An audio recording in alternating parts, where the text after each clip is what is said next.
Selamat datang lagi di teman cerita spesial janji Juni ya. Langsung aja karena di sini ceritanya akan cukup panjang dan sekarang udah malam ya. Nggak usah peduli rambut gue udah ngantuk karena ceritanya nih kayak aduh. Kalian pasti nggak bakal bisa nebak deh. Ini aja pas gue baca kan, kayak ceritanya apa, ternyata tau ngalur. Kok begini? Di luar prediksi BMKG.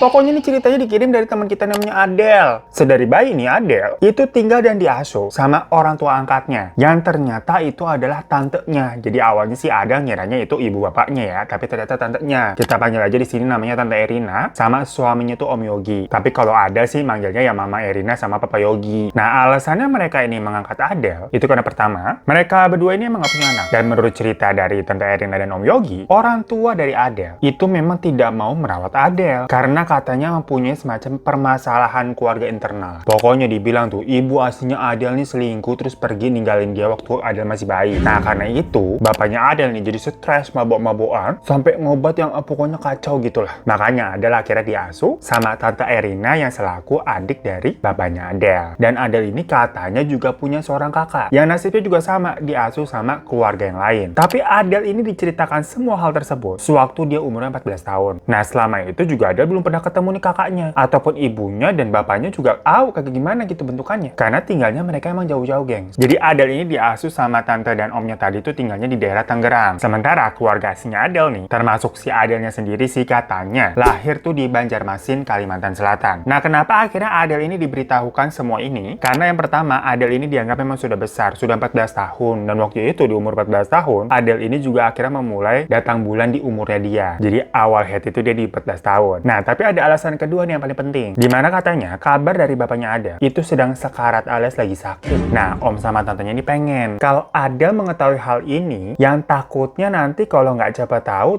ntar bapaknya nggak ada gitu kan, kayak gak ada kesempatan lah, takut terlambat udah telat. Kalau ibunya Adele mah udah nggak tahu kemana tuh, katanya udah pergi sama selingkuhannya, udah nggak tahu kabarnya. Nah makanya mumpung bapaknya masih ada, tapi ya dalam keadaan yang kayaknya sebentar lagi gitu loh, udah kritis banget. Makanya Adele diceritain nih dengan maksud, yuk kita ketemu sama bapakmu, bapak kandungmu. Kalau mungkin aja itu adalah pertemuan terakhir kali mereka kan. Awalnya Adele nggak mau, bukan kenapa-napa ya, namanya ini anak 14 tahun. Diceritain begitu ya cukup shock ya, kalau ternyata selama ini dia anak angkat. Mama papa yang dia sebut itu ternyata om dan tantenya sendiri, bukan orang tua asli dia. Apalagi dibilang orang tua aslinya itu nggak mau ngerawat dia, istilahnya kan kayak ngebuang gitu ya. Ya jadi ada rasa marah, sedih dan bingung di hatinya Adele nih gengs. Tapi ya om sama tante ini terus ngebujuk, sampai akhirnya ya Adele mau nggak mau ikutan pergi. Ya ini kan juga semacam kayak dipaksa ya. Berangkatlah mereka ke Banjarmasin. Padahal waktu itu Adele masih sekolah. Sampai-sampai dia ini harus izin seminggu gengs. Itu tante sama omnya juga sampai cuti. Dan itu pertama kalinya Adele ini pergi yang jauh-jauh naik pesawat. Ketakutan banget dia. Ternyata dia nggak suka apa namanya sensasi naik pesawat begitu. Jadi bukan kayak orang-orang ini excited pertama kali terbang. Enggak, si Adele nih sampai sekarang malah jadi trauma, nggak suka terbang dia. Sampai akhirnya udah nih mereka sampai dan langsung menuju rumah yang dikatakan itu adalah rumah dari bapak kandungnya Adele. Rumahnya juga ternyata di daerah kota kok gengs, bukan yang di pelosok-pelosok masuk-masuk mana gitu macam cerita horor, kagak. Namun dibilang besar juga enggak, biasa aja, hanya satu tingkat, tapi halaman belakangnya ini cukup luas. Ya walaupun begitu, kelihatan banget nggak keurusnya sih, alias banyak banget tuh rumput-rumput liar tinggi-tinggi. Dan memang dari luar juga udah kelihatan ya rumahnya tampak kusem gitu, beda sama sebelah-sebelahnya. Kelihatan lah mana rumah yang dirawat, mana yang kagak. Ya udah mereka masuk tuh. Dan ternyata yang membukakan pintu ada nih seorang perempuan namanya Tante Ira. Nah Tante Ira ini adalah kakak dari Tante Erina. Jadi di sini nanti silsilahnya cukup riuh ya gengs ya. Jadi keluarga Tante Erina itu 9 orang bersaudara gengs. Yang kagak usah kita jelasin satu-satu dulu, yang terpusing lu masalah hidup lu kan juga banyak ya. Tante Ira pokoknya itu anak keempat. Nah, Tante Erina nih anak kelima. Nah, ayah atau bapak kandungnya Adele yang ternyata namanya Abah Rizal itu anak ketiga. Nah Tante Ira tadi itu profesinya ternyata memang dokter yang kerja di daerah sana. Dia nih ke situ ngerawat Abah Rizal. Dan di rumah itu juga ada seorang suster yang jagain terus semacam kayak caregiver gitulah. Macam kayak cerita di yang teman cerita panti jompo tuh. Nah yang belum nonton, lu nonton deh biar tahu tuh caregiver apaan. Nah untuk pertama kalinya Adele ini kan dipertemukan dengan Abah Rizal ya, yang mana bapak kandungnya itu terlihat terbaring lemas banget di tempat tidur. Waktu melihat itu Adele mengaku nggak ada perasaan apa-apa. Maksudnya apa ya, ketemu nih orang tua aslinya kandungnya gitu, apa sedih, apa marah, apa bagaimana kan. Biasa aja ngeliatnya kayak ada orang asing tertidur di kasur, udah begitu. Ya mungkin karena hal itu tidak ada apa ya, keterikatan emosional dan kontak batin antara Adele sama Abah Rizal. Padahal itu bapak kandungnya sendiri ya. Dan di situ juga kondisinya Abah Rizal udah dipakein selang oksigen. Kelihatannya kurus banget, matanya cekung, kulitnya pucet kayak bekas banyak luka-luka, koreng-koreng kulit gitu. Dan kelihatannya juga kayak tetua. Kayak ini kok kelihatannya jauh banget ya. Di antara Tante Ira sama Tante Erina nih ya. Mungkin itu karena cewek-cewek juga skincarean kali perawatan ya.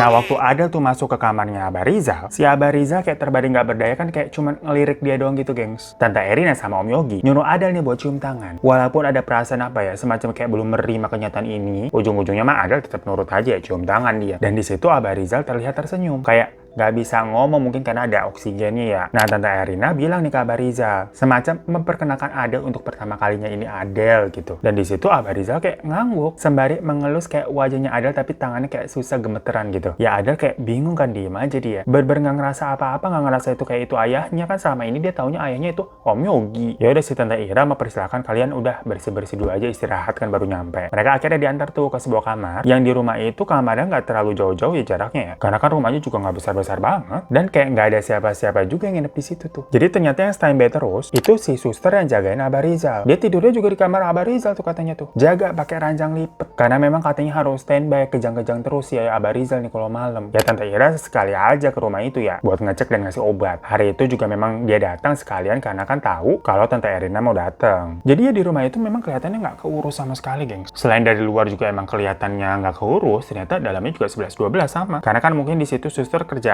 ngerawat ya, bukan bersih-bersih. Jadi paling yang bersih ya hanya bagian kamarnya tadi tuh, kamar Abah Rizal. Ya memang tertata rapi kan, banyak obat-obat dan peralatan-peralatan medis. Sama ya kamar mandi lah yang lumayan agak bersih. Selebihnya ya berber kayak gitulah. Sampai pas Adel ditunjukin ke kamarnya dia aja isinya berdebu. Tante Erina bilang, yaudah nanti kita beberes ya abis ini. Ya udah si Adel mulai beberes kamarnya sendiri tuh, yang akan dia tempati selama seminggu ke depan. Dia nyapu-nyapu, terus ngepel, ya pokoknya bebenah lah. Pas lihat kasur belum ada spraynya, dia nyari dong, mungkin ada di lemari. Pas dibuka lemari nggak ada apa-apaan, lemarinya kosong, song. Nanya tuh ke Tante Erina, mah spray di mana ya? Ya Tante Erina juga nggak tahu ya spray di mana. Akhirnya nanya ke suster, dikasih lah tuh spray yang biasa buat kasur dari Abah Rizal. Tapi udah dicuci kok, udah bersih. Jadi maksudnya selama ini beber kayak di rumah itu nggak ada yang nempatin, gengs, selain Abah Rizal sendiri. Ya bukti di kamarnya Adel itu nggak ada apa-apaan. Kalau bersih-bersih nih, ya walaupun nggak bersih-bersih amat juga, banyak spot-spot yang masih kotor karena nggak kegapai. Kayak di atas jendela ya Adel nggak nyampe. Terus jendela-jendela berdebu ya karena emang nggak ada apa tuh, cairan pembersih kaca. Yang penting pokoknya lantai sama kasur mah udah bersih lah. Lanjut, dia bersih-bersih nih di ruang depan. Yang judulnya pokoknya itu mah harinya bersih-bersih. Udah nih sampai malam. Tidur, aman, udah nggak ada apa-apaan. Besoknya hari kedua nih, kegiatan bersih-bersih selanjutnya yaitu bersih-bersih halaman. Ini cerita apaan sih? Dari tadi bersih-bersih mulu. Horornya mana? Nyapu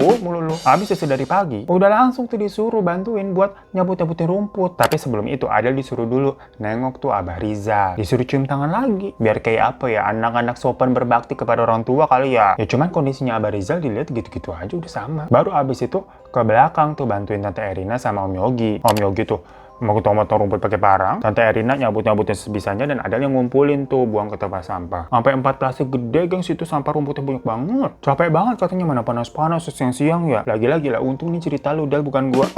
Ditambah daripada panas-panasan nyubet rumput, mendingan tidur baik. Nah tapi sebenarnya nih ya, adanya ada kepikiran. Tante Erina sama Om Yogi ternyata baik juga ya kalau dipikir-pikir nih, kalau dilihat nih. Karena kan jatuhnya Abah Rizal itu kakaknya Tante Erina. Sakit nih, nggak ada yang ngerawat. Dan mereka bela-belain loh datang ke sini. Karena ya mungkin mereka nih mengadopsi Adel, anaknya si Abah Rizal ya. Pokoknya abis halaman udah agak beres tuh, kelihatannya rapi. Udah nggak tinggi-tinggi lagi tuh rumputnya, udah pada dicabutin. Takutnya ada ular apa-apa ya. Mereka mandi nih, mau siap-siap jalan keluarnya, ada makan siang. Ya hitung-hitung sekalian liburan lah ke sana lah. Udah tuh mereka makan soto Banjar yang terkenal di sana katanya di daerah Sungai Baru tuh katanya tuh. Nah buat temen-temen nih di Banjarmasin, tahu nggak soto Banjar yang terkenal di daerah Banjarbaru namanya apa? Ada nih kagak bilang abis namanya. Abis udah makan ya pokoknya nih. Mereka mampir tuh ke minimarket buat belanja nyetok bahan-bahan makanan di rumah. Abis di rumah kagak ada apa-apaan, mulai dari makanan kering, frozen food, sampai perlengkapan kamar mandi gitu kan dibeli semua tuh, banyak bener. Udah nih abis itu masih lanjut lagi, belum pulang. Tante Erina minta mampir ke tukang tanaman, beli beberapa pot tanaman buat di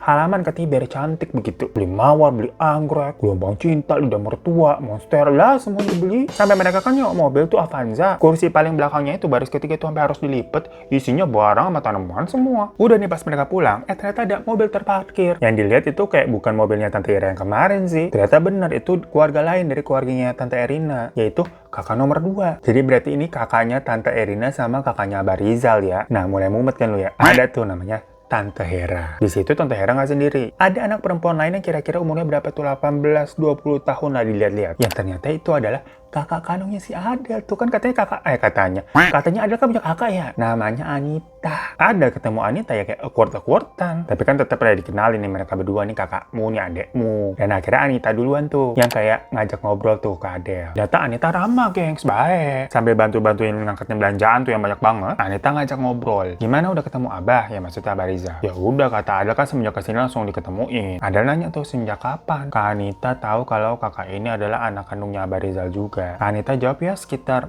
4 tahun yang lalu kali ya. Tapi saat itu katanya Abah Rizal pun semacam nggak peduli sama dia. Jadi ya Kak Anita juga tidak terlalu menanggapinya gimana-gimana. Toh Tante Hera ngerawat dia katanya lebih baik. Maksudnya sayang gitu Tante Hera. Ya dalam hatinya Adel mah sama kayak gua. Dia kan juga ngerasanya begitu ya. Tante Erina mah sayang sama dia, sama Om Yogi. Dan Kak Anita bilang kalau dia ikut ke sini memang disuruh sama Tante Hera. Jadi ya udah dia ikut aja. Lagi-lagi ya sama saya juga Kak. Emang Kak Anita tinggalnya di mana? Si Adel kan mulai kepo ya. Ternyata katanya deket kok di Banjarbaru. Sekitar 1 jaman dari tempat itu tuh, dari Banjarmasin. Oh gitu Kak. Tapi habis itu Kak Anita nih bilang lagi kalau dia baru dikasih tahu kalau ternyata dia punya adik itu semenjak 2 hari yang lalu. Jadi baru banget. Dia pun baru tahu ternyata ada nih adiknya namanya Adel. Makanya pas dia ketemu ya lumayan bingung, lumayan awkward karena ya baru tahu. Cuma Adel tetap merasa ya Kak Anita ini baik. Jadi dia senang-senang aja ketemu. Merasa kayak apa ya? Punya kakak. Emang kakak beneran. Selama ini kan soalnya si Ada anak tunggal ya. Sekarang kayak punya kakak, seneng dia. Apalagi sama-sama cewek kan. Seharian mereka bantuin Tante Erina tuh berkebun di halaman. Sampai udah pas mau maghrib, Tante Hera pamit pulang. Jadi memang ternyata Anita sengaja di drop di situ buat ketemu sama si Adel dan Abah Rizal. Istilahnya ini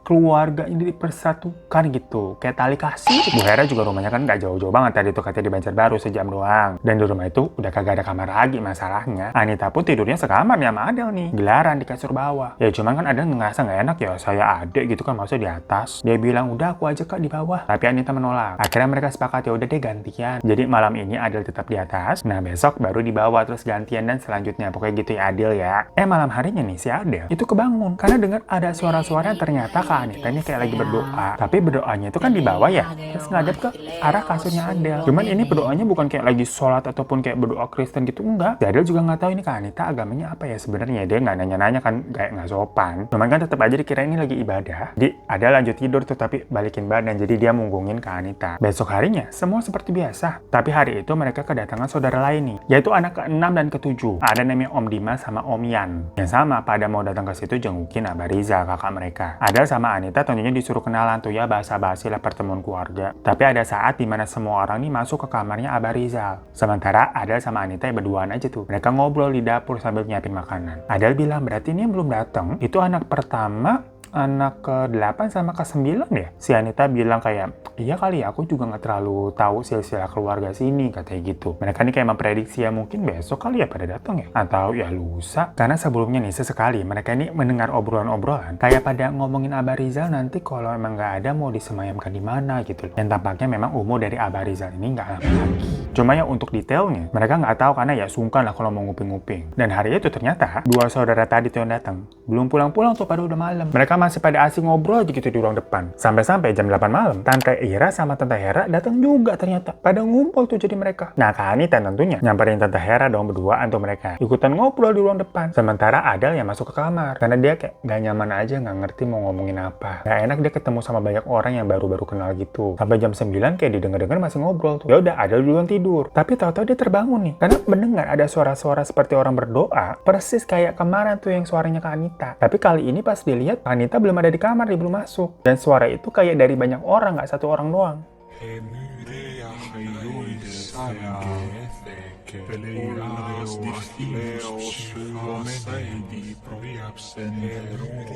Dilihat, udah jam 12 malam kok Kak Anita juga belum ada nih, belum tidur. Akhirnya ada yang ngintip keluar, nggak ada siapa-siapa. Tapi suara itu masih terdengar nih, yang sepertinya berasal dari kamarnya Abah Rizal. Diam-diam ada menguping. Tapi pas baru mendekat, ada dia dari belakang. Ternyata itu si suster. Kenapa Kak? Tanya si suster kan. Ya ada kan kaget ya, dikira siapa tadi nepok. Dia bilang, enggak itu pada ngapain di dalam? Lagi pada berobat buat kesemuanya Pak Rizal, kata si suster. Tapi dalam hatinya ada kan kayak, berdoa apaan kok kalimatnya kayak aneh. Bukan kayak terdengar bahasa Indonesia atau bahasa yang Adel kenal gitu. Macam orang-orang baca mantra. Terus si suster ngomong, mau ikut masuk. Tapi Adel kayak, Nggak usah, dia balik tuh akhirnya ke kamar. Pikirnya, ntar aja deh nanya ke Anita pada ngapain. Soalnya kan dilihat ke Anita tuh nggak ada di kamar, nggak ada di ruang depan. Kayaknya emang ikutan tuh masuk ke kamarnya Abah Rizal juga. Tapi ditungguin lama nih belum berhenti-berhenti nih suaranya. Kayak masih iya aja gitu berdoa. Sampai akhirnya Adel ketiduran lagi. Cuman tahu-tahu Adel dibangunin sama Tante Erin atau subuh-subuh. Dilihat masih jam 4. Lah, kenapa jam 4 subuh dibangunin? Yang ternyata dibilangin kalau Abah Rizal meninggal deh. Ya gimana pun juga Adel mah kaget ya. Dan bener aja pas ke kamar tuh kondisinya Abah Rizal udah ditutup kain. Cuma tetap aja nih si Adel mah jujur ya, dia nggak ngerasa sedih apa gimana-gimana. Ngerasa kaget iya. Cuma kalau sedih mah enggak. Di situ si Adel disuruh cium tangannya Abah Rizal lagi nih. Karena yang lain pun juga sama, termasuk Anita juga cium tangan. Ya Adel mah nurut-nurut aja ya. Walaupun itu Abah Rizal sebenarnya kan berarti udah jadi mayit. Adel sempat nanya tuh ke Tante Erina, "Mah, ini nanti dikuburnya kapan? Siang." Tapi Tante Erina bilang kalau mereka nunggu kakak paling tua, yang pokoknya kakak nomor 1 tuh di atasnya Tante Hera. Oh gitu. Tapi ya Adel kan juga nggak tahu ya itu kakak nomor 1 kapan datangnya. Sementara yang lain mukanya kayak cemas gitu, kayak bingung gengs. Bukan kesedih tapi kayak bingung gitu, linglung cemas. Nah itu kan tadi hari Kamis pagi yang meninggalnya jam 4 subuh. Pokoknya kirain Adel berarti kan dikuburinya nanti siang atau paling banter sore lah di hari itu juga. Sementara Adel kan tadi tuh kemarin-kemarinnya izin waktu ke sekolah kan katanya mau pergi seminggu. Jadi dia kira lagi ya Minggu balik dong. Terus Seninnya dia mulai ke sekolah lagi. Tapi seharian itu ternyata nih jasad dari Abah Rizal itu masih dibaringkan di kasur aja gitu ditutup kain. Ini maksudnya bukan kayak pocong gitu. Maaf ya kita takut malam-malam ngomongin gituan. Jadi hanya ditutupin kain aja. Seharian udah digituin doang. Gak dimandiin, gak diapain gitu maksudnya ya. Dan keluarga ini kelihatan dari tadi mukanya cemas gitu. Si Adel kan kayak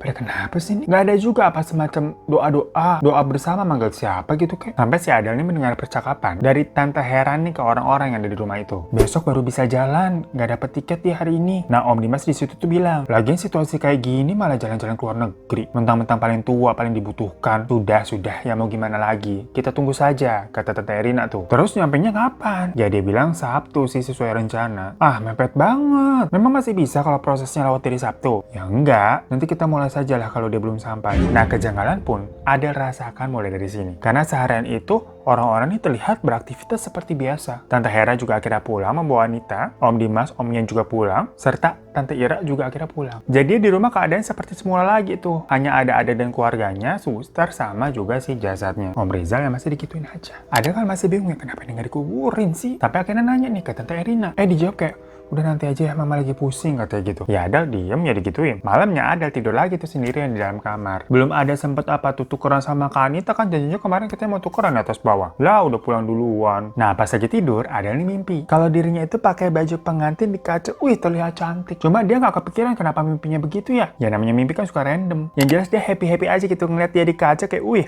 cantik gak gua nih begini nih. Sampai pas lagi ngaca-ngaca begitu tau-tau kacanya retak dan berdarah. Seketika itu juga dia kebangun. Dan ternyata masih malam. Lanjut tidur lagi. Nah besoknya nih hari Jumat bangun-bangun Adel melihat kejanggalan lagi karena Tante Erina sama Om Yogi itu malah sibuk berkebun gengs di belakang kayak nggak ada apa-apaan. Padahal itu di kamar Abah Rizal masih belum diapa-apain loh. Pas tadi baru si Adel keluar kamar aja udah mulai tercium tuh bau-bau yang udah nggak sedap yang namanya jasad ya. Sama si suster juga akhirnya dia tidur di sofa dan naruh beberapa bubuk kopi di wadah mangkok yang disebar tuh di berbagai sudut biar menghilangkan baunya, biar nggak enek-enek banget lah, mengurangi. Nah di situ Adel nanya lagi, "Sus, kenapa nggak langsung dikuburin aja sih?" Si suster nih bilang, kalau katanya keluarga masih nunggu kakak yang paling tua. Tapi maksudnya Adel kan jangan dibiarin lama-lama gini juga. Apalagi waktu nguping kemarin katanya ada kabar-kabar kakak yang paling tua datang kemungkinan Sabtu. Lah berarti besok dong, dan hari ini masih didiemin aja gitu. Terus kenapa bapak ibunya ataupun si maksudnya Tante Erina sama Om Yogi ini kelihatannya santai, malah berkebun cantik gitu nanam bunga lah ngapain? Akhirnya disamperin tuh sama Adel nanya, "Mah, kita jadinya pulangnya kapan?" Pertama nggak dijawab tuh, ditanya lagi kan, "Mah, pulangnya kapan?" Tapi Tante Erina lagi kayak nyangkul-nyangkul pakai skop tuh ke tanah, langsung kayak dengan kasar gitu kan, sambil bilang kayak, "Belum selesai, udah kamu tunggu aja." Dengan ada yang ketus dan marah gitu. Padahal kan Adel nggak tahu ya salahnya di mana, orang nanya begitu doang. Dan pas dilihat di halaman memang udah cantik gitu, banyak bunga yang baru ditanemin. Jadi beli bunga jadi ditanemin gitu. Berbeda banget deh pemandangan dengan pertama kali pas mereka ke situ isinya rumput liar doang. Dan agak siangan nih Om Yogi itu beli makanan banyak banget, semacam kayak mau mengadakan acara. Ya tapi karena tadi sempat dimarahin tanpa sebab ya sama Tante Erina, si Adel ini agak bete jadi dia masuk tuh ke kamar. Sampai pas maghrib dia mendengar nih kayak ada mobil-mobil datang di parkir dan ada suara-suara orang juga berdatangan. Terdengar tuh ada suara Kak Anita juga. Jadinya ada keluar nih karena mau menemui Kak Anita. Dia seneng tuh sama Kak Anita tuh. Ternyata benar semua keluarga yang kemarin tuh pada datang lagi. Tapi sekarang memakai baju hitam semua seperti mau menghadiri acara pemakaman. Ya cuman kan itu udah malam ya, udah habis maghrib ya, masa mau makamin sekarang, pikirnya si Adele. Ruang depan juga udah dirapihin tuh, kursi-kursi dipinggirin buat space orang pada duduk-duduk, karena kan kalau pakai bangku nggak cukup. Beberapa hiasan bunga juga cantik begitu, memenuhi ruangan yang memperlihatkan memang kayak ada mau acara. Cuman yang ada agak sedikit bingung sih, bukan hanya hiasan-hiasan kayak terlalu cantik begitu untuk acara pemakaman. Ini baju-baju yang dipakai sama keluarga juga kok kayaknya agak terlalu gemerlap untuk sebuah mungkin ini acara pengajian gitu kan, mau berkabung ya pakai pada item-item sih. Tapi tuh Tante Hera tuh, itemnya agak-agak kehebohan, macam ada bling-blingnya, kayak pesta malam jatuhnya. Ya tapi di situ ada juga terpesona melihat Kak Anita yang kali itu dandan tuh cantik banget. Natural sih tapi cantik. Sampai ada bilang, "Kak cantik banget Kak." Kak Anita bilang, "Kamu juga dong harus cantik, yuk kakak maafin." Kakak make upin. Maafin gitu udah ngantuk gitu. Ya Adele mah seneng aja ya di make upin ya. Sama kakak sendiri lagi. Semacam impian yang udah lama gitu dia idam-idamkan. Mereka masuk nih ke kamar. Dan Kak Anita mulai tuh make upin sambil ngobrol-ngobrol. Adele nanya kok pada heboh-heboh banget tuh bajunya mau pengajian. Kak Anita tersenyum aja tuh. Sambil bilang di keluarga sini emang begitu, udah tradisi. Oh gitu. Terus Abah Riza kapan mau dimakamin ya Kak? Nanti kapan malam ini? Ya enggak, maksudnya kalau anak tertua sudah datang, katanya sih besok siang. Jadi malam ini kita persiapan acaranya dulu, biar besok udah langsung aja kalau orangnya udah datang nih, biar gak kelamaan. Oh gitu.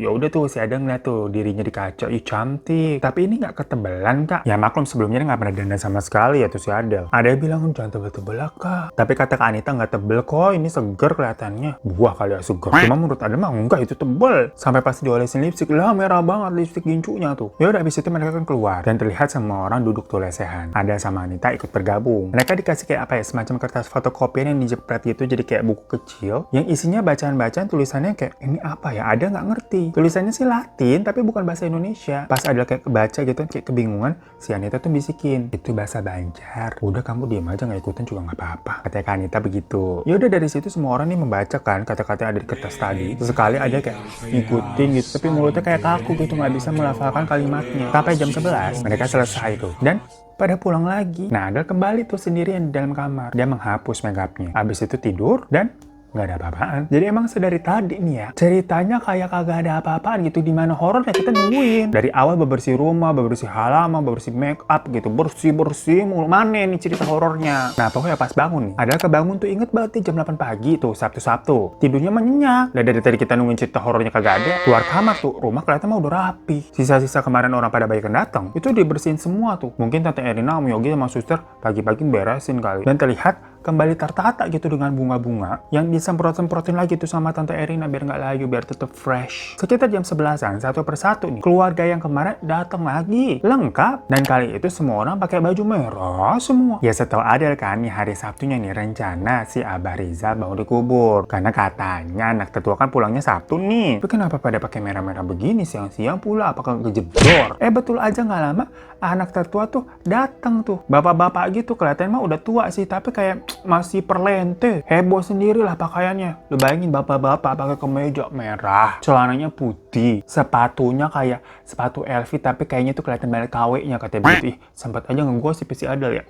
Pokoknya kayak ngejreng banget lah, pakai kacamata hitam juga, gengs, menter begitu. Kayak mau kemana lupa. Namanya ternyata itu Om Aris tuh, anak paling pertama yang ditunggu-tunggu udah kemana, kagak datang-datang. Masuk-masuk gitu kan, petantang-petantang langsung bilang, yaudah kita mulai yuk. Tapi si Anita bilang ke Om Aris, belum siap tuh anaknya Om. Tapi di situ Om Aris langsung ngeliatin si Adele nih dari atas ke bawah gitu sambil bilang, ya udah cepet. Anita langsung ngajak Adele masuk ke dalam kamar dan didandanin lagi tuh. Adele nanya, kenapa kita dandan lagi Kak? Ini kan mau acara pemakaman. Tapi si Anita kayak buru-buru gitu dandannya kayak tepuk.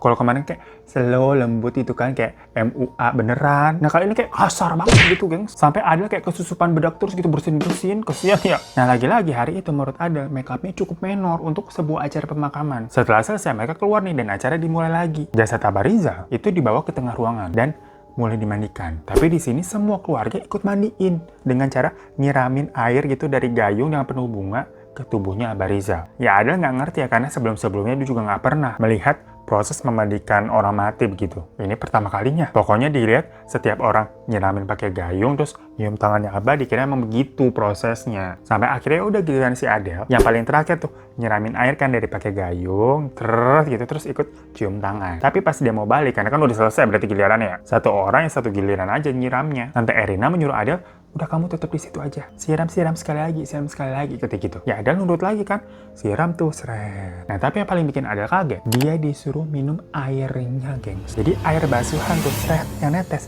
disuruh diminum. Nah itu kan ada di mayat. Awalnya Adel takut, gak mau. Tapi seluruh orang bilang kayak, minum, udah minum aja, gak apa-apa. Termasuk Kak Anita, minum, katanya gitu. Ya Adel minum itu airnya, gengs, dari mayat. Terus dia disuruh berdiri di samping jasadnya Abah Rizal. Sementara Om Aris nih, membacakan sesuatu yang kalimatnya kayak diikuti semua orang. Adel diem aja tuh dengan polosnya. Dia pikir dia disuruh di situ karena gimana pun juga ini ayahnya kali ya, kan dia anak kandungnya tuh. Tapi kenapa ini Kak Anita nggak ikutan gitu? Maksudnya kan Kak Anita juga anak kandung. Sampai setelah selesai, semua orang kayak, akhirnya selesai, kayak lega. Dan habis itu barulah proses penguburan yang akhirnya dilakukan di belakang rumah, gitu. Di halaman yang tadi udah diberesin. Nggak tahu kapan disiapinnya, tahu udah ada galian aja tuh di lubang kuburan. Mungkin tadi pagi kali ya waktu si Adel masih tidur. Dan setelah selesai, udah dikubur nih, Adel diberitahu. Gue sampai merinding mau ngomong. Kalau dia barusan dinikahkan secara goib menjadi pengantin mayat dari mayatnya Abah Rizal. Jadi Adel dibohongin, gengs. Banyak banget kebohongan yang Adel akhirnya ketahui saat itu. Ternyata Abah Rizal bukan ayah kandungnya. Jadi memang sedari kecil dia tuh sengaja diadopsi karena weton lahirnya itu adalah Sabtu Kliwon. Yang mana Abah Rizal itu adalah ayah dari orang-orang atau keluarga tadi tuh, termasuk si Anita dan si Suster itu adalah anak dari Abah Rizal. Jadi Anita ini bukan kakaknya Adel dan si Suster itu bukan suster biasa. Jadi urutannya begini nih. Anak pertama Om Aris, anak kedua Tante Hera, terus Tante Ira, Tante Erina, Om Dimas, Om Ian, si Suster dan Anita. Nah mereka ini semua berbohong. Memang karena untuk mengawinkan Adel dengan ayah mereka yang sudah mereka rencanakan dari awal. Semasa hidupnya, ayah nih atau Abah Rizal itu punya istri banyak nih. Dan orang-orang tadi itu adalah anak-anak dari istri-istrinya. Jadi kayak pada lain ibu. Karena ayahnya katanya menganut sebuah aliran yang memang diharuskan terus-terusan menikah supaya ilmunya nggak hilang. Jadi diturunin terus.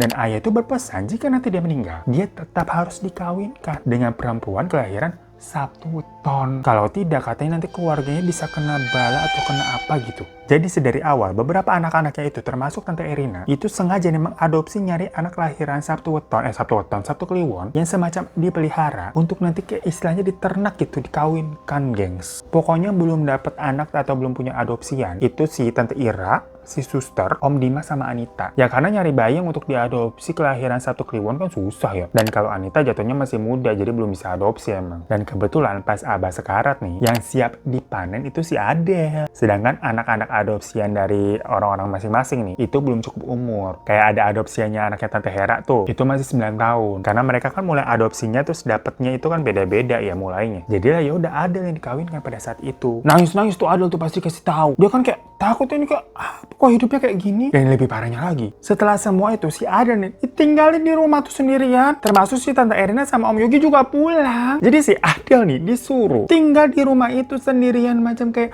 lu kan habis kawin udah lu honeymoon di sini. Lah horor banget nggak? Ya cuman untungnya di sini si Adel nggak bodoh-bodoh banget gitu, nggak kayak film-film horor. Karena ini bener cerita kejadian si Adel, bukan cerita film. Setelah semua orang tadi udah pada pergi, si Adel ditinggalin di situ sendirian. Lah dia kabur, nyari gitu bantuan ke rumah terdekat dan menceritakan apa yang baru saja dialami. Itu kejadiannya masih di hari itu ya, masih hari Sabtu tuh sore-sore. Ya awalnya orang-orang tuh warga sekitar sana dengar ceritanya si Adel gitu, dikira nih Adel gila kali nih cewek nih ya. Ya kita kan dengar ceritanya juga kayak, hah? Bener apa lu gila apa gimana? Sampai akhirnya pada rame-rame lah tuh. Si Adel dibawa ke rumahnya Pak RT.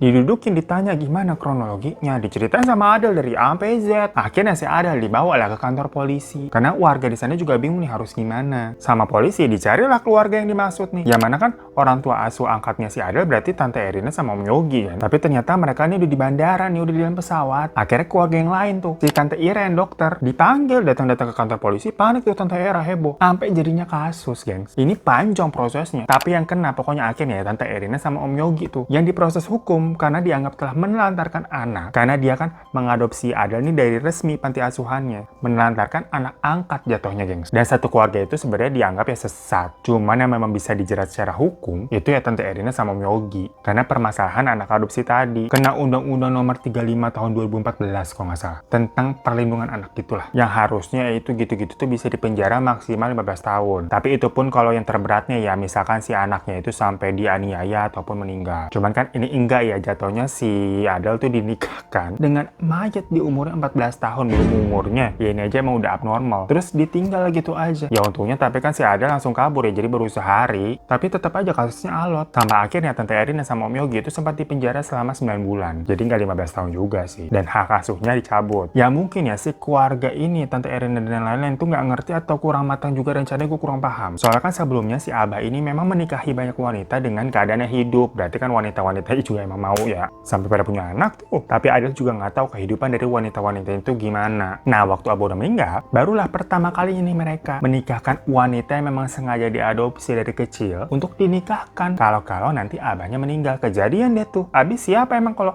udah meninggal terus nyari wanita yang udah gede tuh mau dinikahkan? Lah susah, apalagi harus tadi tuh kelahiran apa Sabtu Kliwon. Spesifik, ribet. Ya akhirnya Adele tapi bisa terbebas ya dari keluarga itu dan sempat diasuh oleh seorang aktivis yang memang concern dengan kasus-kasus perlindungan anak seperti ini di sana. Dan keluarga dari Tante Erin ini semuanya dilarang menemui Adele lagi. Ya Adele sendiri tapi sebenarnya cukup trauma dengan kejadian itu ya. Kayak kok endingnya begini, siapa yang nyangka? Dia pernah mau nyari tahu kenapa dan maksudnya apa ya keluarga yang itu tuh berbuat demikian. Pada nurut aja gitu dengan perkataan abah mereka yang katanya tetap harus dikawini setelah abahnya mati pun. Emang mereka dapat apa sih? Nyari-nyari gitu di internet nggak nemu, nanya-nanya ke ustadz nggak ada jawabannya. Karena ustadz kan nggak bisa nerawang keinginan orang lain juga ya. Jadi Adele pun nggak ngerti. Ya dia mau nanya langsung juga ya males ya, nggak mau ketemu-ketemu lagi sama mereka. Takut. Tapi sih katanya si Adele nih, itu masih suka ngerasa kayak ada apa ya ngegerayangin dia gitu geng. Tapi nggak pernah diliatin wujud apa-apa sih, enggak. Cuma sering ngerasa kayak ada sesuatu yang kayak ngawasin dia. Makanya kan dia sampai ke ustadz tuh nanya ini itu. Dan kalau kata ustadz sih dibilang mungkin ada yang ngikutin aja. Dan sempat dirugi tuh Adele tapi nggak ngerasa apa-apa. Sempat ke psikolog juga tuh karena kan takutnya si Adele punya semacam apa gangguan jiwa atau gimana. Tapi enggak sih. Ya cuma memang dia dibilang punya semacam trauma dan ketakutan tentang kejadian yang pernah dialami itu. Mungkin dari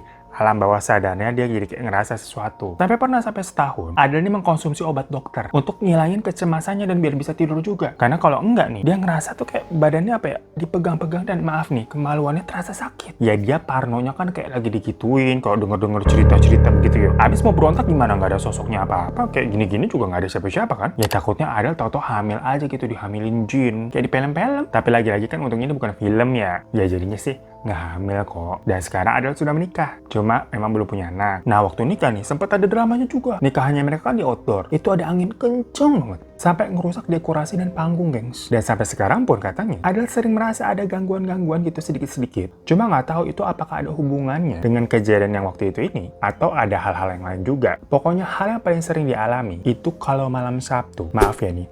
Lagi-lagi itu kemaluannya sering sakit banget. Ya nggak tiap malam Sabtu juga sih. Kayak sebulan 2 kali ataupun hanya sebulan sekali. Tapi kejadiannya kok tiap malam Sabtu masalahnya. Nggak pernah bukan malam Sabtu. Yang lagi-lagi sudah berkali-kali nyoba untuk diruqyah. Tapi nggak ada hasil. Udah berobat medis, normal-normal aja. Kemaluannya nggak ada apa-apaan. Nggak ada yang salah dengan dirinya. Jadi Adele pasrah aja. Dan hanya fokus dengan keluarga barunya ini. Perihal keluarga yang lama, Adele bener udah nggak tahu info lagi tentang mereka. So itu cerita dari Adele yang cukup lagi-lagi di teman cerita kali ini sebenarnya nggak ada kayak penampakan hantu gitu, enggak ya. Cuma menurut gue di sini lebih horor karena kayak di kehidupan nyata nih. Bayangin, tahu-tahu misalkan kalian ini mengetahui kalau ternyata kalian ada anak angkat yang sengaja dibesarkan untuk dinikahkan dengan orang tua atau bapak dari ayah dan ibu angkat kalian. Itu aja ceritanya udah kayak oh mama, oh papa begitu. Ditambah dinikahinya udah dalam keadaan gak hidup. Dinikahin sama mayat, jadi pengantin mayat loh. Lah gila banget kan, sakit jujur. Tapi gue penasaran nih, sebenarnya apa yang diincar dari keluarga itu ya? Soalnya kata Adele dibilang itu keluarganya kaya raya, ya enggak juga. Biasa-biasa aja, normal. Yang paling tua tuh Om Aris tuh. Lah kan dibilang dari awal tadi kayak gayanya nyentrik gitu, agak ke norak. Mohon maaf nih kita jadi ngomong. Datang-datang Adele kan juga bisa lihat tuh sepatunya aja kayak Elvi-Elvian KW. Makanya apa nih maksud dari mereka? Nyari apa? Nyari kekayaan juga kayaknya nggak terlalu kaya kan, nggak kaya-kaya banget. Apa mereka ada gangguan jiwa semua apa bagaimana? Tapi kok semuanya 9 orang yang kena apesnya si Adele tuh. Hancur banget hatinya dia loh. Padahal sebenarnya dia sayang banget sama Tante Erin dan Om Yogi yang udah dia anggap sebagai orang tuanya sendiri. Karena sebelumnya pun Tante Erin sama Om Yogi sayang baik sama dia. Tapi ternyata Adele nih nggak benar-benar tahu siapa mereka sebenarnya. Dan bodoh-bodohnya juga, kok ada ya ditinggalin gitu aja si Adel. Dikira nggak bakal kabur dan ngelapor apa gimana? Makanya gue nggak habis pikir di luar perkiraan BMKG kan. Rencananya mereka tuh gimana sih? Tapi serem ya. Ya mungkin karena itu pertama kalinya juga buat mereka. Ya terima kasih Adel ya untuk sharing cerita-cerita hidupnya. Ya sebenarnya ya cukup kelam sih. Semoga kamu bisa bahagia dengan keluarga barunya. Maaf kalau ada salah kata, dan buat kalian yang mau kirim-kirim cerita langsung aja email ke di bawah ini. Sampai jumpa lagi di teman cerita spesial janji Juni yang ya kita gaskan ya mumpung ini masih Juni. Assalamualaikum.